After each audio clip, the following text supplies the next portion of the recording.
தற்போதைய அண்மை தகவல். திருவாரூர் மாவட்ட ஆட்சியர் தேர்தல் அதிகாரிக்கு எதிராக ஒழுங்கு நடவடிக்கை எடுக்க வேண்டும் என உத்தரவு பிறப்பிக்கப்பட்டிருக்கிறது. தலைமை செயலாளருக்கு சென்னை உயர்நீதிமன்றம் இந்த உத்தரவை பிறப்பித்திருக்கும் அண்மை தகவலை பார்த்துக் கொண்டிருக்கிறோம். திருவாரூர் ஆட்சியருக்கு எதிராக நடவடிக்கை எடுக்க வேண்டும் என தலைமை செயலாளருக்கு சென்னை உயர்நீதிமன்றம் உத்தரவிட்டிருக்கும் அண்மை தகவல்.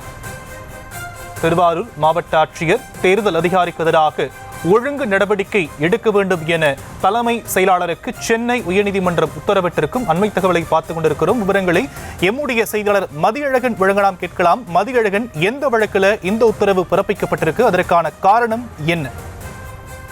இந்த 2019ஆம் ஆண்டு நடந்த உள்ளாட்சி தேர்தலில் திருவாரூர் மாவட்டத்தில் வார்டு உறுப்பினராக தேர்ந்தெடுக்கப்பட்ட பாப்பா சுப்பிரமணியன் தனது வேட்புமனுவில் சொத்து விவரங்கள் முழுமையாக தெரிவிக்காமல் மறைத்துள்ளதால் அவருக்கு எதிராக நடவடிக்கை எடுக்க உத்தரவிடக் கோரி திருவாரூரை சேர்ந்த சரத்பாபு என்பவர் சென்னை உயர்நீதிமன்றத்தில் மனு தாக்கல் செய்திருந்தார். இந்த வழக்கை விசாரித்த உயர்நீதிமன்றம் வேட்புமனுவில் தகவல்களை மறைத்தது தொடர்பாக நடவடிக்கை எடுக்காமல் பதவி காலத்தை நிறைவு செய்ய அனுமதி அளித்தது குறித்து விளக்கம் அளிக்கும்படி திருவாரூர் மாவட்ட ஆட்சியரும் மாநில தேர்தல் ஆணையத்துக்கும் உத்தரவிட்டிருந்தது. இந்த வழக்கு நீதிபதிகள் ஆர் சுப்பிரமணியன், ஜி அருள்முருகன் அமர்வில் இன்று மீண்டும் விசாரணைக்கு வந்த பொழுது மாவட்ட ஆட்சியர் மற்றும் மாநில தேர்தல் ஆணையம் தரப்பில் விளக்க மனுக்கள் தாக்கல் செய்யப்பட்டன.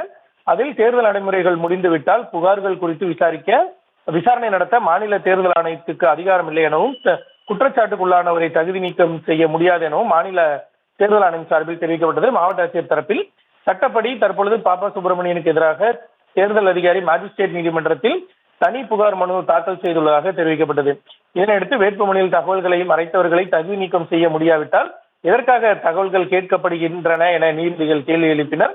வேட்புமனுவில் தவறான தகவல்களை தெரிவித்த பாப்பா சுப்பிரமணியனுக்கு எதிராக உடனடியாக நடவடிக்கை எடுக்க அதிகாரிகள் தவறிவிட்டதாக கூறிய நீதிபதிகள் வழக்கு தொடர்வதற்கு நடவடிக்கை எடுக்காமல் காலதாமதம் செய்த திருவாரூர் மாவட்ட ஆட்சியர் மற்றும் தேர்தல் அதிகாரிக்கு எதிராக ஒழுங்கு நடவடிக்கை எடுக்க வேண்டும் என தலைமைச் செயலாளருக்கு உத்தரவிட்ட நீதிபதிகள் இந்த வழக்கை முடித்து வைத்தனர்.